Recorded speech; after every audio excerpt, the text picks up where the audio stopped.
बहुत समय पहले की बात है। एक दूर देश में राज हरिवंश नाम का एक राजा राज करता था। उसका राज्य समृद्ध था, फसलें लहराती थीं, नदियां गाती थीं और जनता खुशहाल थी। लेकिन राजा के मन में एक कमी थी, उसे कभी सच्ची खुशी नहीं मिलती थी। महल में वैभव था पर शांति नहीं। एक दिन राजा सुबह बाग में टहल रहा था कि उसने पेड़ों के बीच एक सुनहरी चिड़िया को देखा। उसके पंख सूरज की तरह चमक रहे थे और उसकी चोंच में एक नीला मोती था। राजा मंत्रमुग्ध हो गया। उसने सैनिकों से कहा, इस चिड़िया को पकड़ो, मैं इसे अपने पिंजरे में रखूंगा। सैनिक दौड़े, लेकिन चिड़िया हवा में उड़ गई और हंसते हुए बोली, राजा, मुझे पकड़कर तुम केवल अपना सुख खो दोगे। मुझे आजाद रहने दो, मैं तुम्हें एक सीख दूंगी जो तुम्हारे राज्य से भी कीमती होगी। राजा को हंसी आई, एक चिड़िया मुझे सिखाएगी?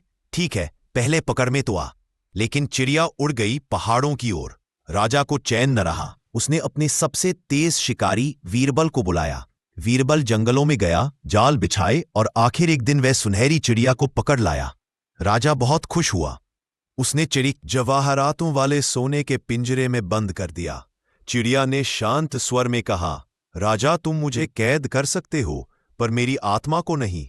लेकिन मैं तुम्हें 3 सीखें दे सकती हूं अगर तुम ध्यान से सुनो। राजा ने कहा, ठीक है, बोलो। पहली सीख, लालच मत करो। चिड़िया बोली, जो चीज तुम्हारे पास नहीं है उसके लिए लालच मत करो, जो तुम्हारे पास है उसकी कद्र करो। राजा हंसा, यह तो मैं जानता हूं। चिड़िया बोली, जानना और मानना अलग बात है। राजा थोड़ा चुप हो गया। दूसरी सीख, झूठ पर यकीन मत करो। चिड़िया बोली, जो बात असंभव लगे उस पर तुरंत विश्वास मत करो, पहले सोचो, समझो, फिर मानो। राजा बोला, ठीक है, मैं याद रखूंगा। फिर चिड़िया ने राजा से कहा, अब मुझे आजाद करो, मैं तीसरी सीख उड़ते हुए दूंगी। राजा ने उसे उड़ जाने दिया। चिड़िया पेड़ की डाल पर बैठी और बोली, क्या तुम्हें पता है कि मेरे पेट में एक हीरे का टुकड़ा है जो पूरे राज्य से बड़ा है? राजा चौंका। मूर्खता की, उसे जाने क्यों दिया? चिड़िया ने ऊपर से पुकारा, राजा, तुमने मेरी दोनों सीखें भूल गई। पहली, लालच मत करो। दूसरी, झूठ पर यकीन मत करो। क्या मेरे इतने छोटे शरीर में हीरे का टुकड़ा आ सकता है? राजा ने सिर झुका लिया। उसे अपनी गलती समझ आ गई। तीसरी सीख, अपने मन को काबू में रखो। चिड़िया ने कहा, राजा, जब तक मन लालच, गुस्से और धोखे में फंसा रहेगा तब तक तुम्हें कोई सुख नहीं मिल सकता।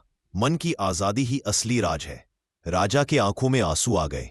वह बोला, तू सही कहती है चिड़िया, मैंने कभी अपने मन को नहीं जीता, इसलिए राज्य जीतकर भी खाली था। चिड़िया मुस्कराई और उड़ गई नीले आसमान की ओर। राजा की बदलती जिंदगी। उस दिन के बाद राजा ने अपने महल के ऊपर एक फलक लगवाई, सच्चा सुख दूसरों को आजाद देखकर ही मिलता है। उसने गरीबों के लिए मुफ्त अनाज बांटना शुरू किया, हर सुबह बाग में जाकर ध्यान करने लगा और किसी से लालच नहीं रखा। उसका मन अब शांत था। लोग कहते हैं, उस रात से राजा के बाग में रोज सुबह सुनहरी पंख गिरते थे, जैसे वो चिड़िया अभी भी उसे आशीर्वाद